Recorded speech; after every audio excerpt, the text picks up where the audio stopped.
Hello, in this video I'm going to show you how you can uninstall apps on your ASUS ROG Phone 7.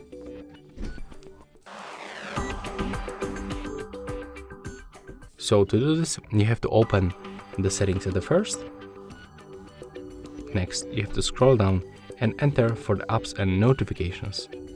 Right now you have to click right here to see all apps that you have on your phone. And right now we can simply click any application that you want to remove. As you can see, that's actually a couple of the apps that we can find on the phone. For example, we can get rid of the Bing. So click on this button right here, click OK, and as you can see, it's finished. There's also some applications that you cannot remove, and it's all about the system default apps. For example, the clock application. And that's all for this video. Hope you like it.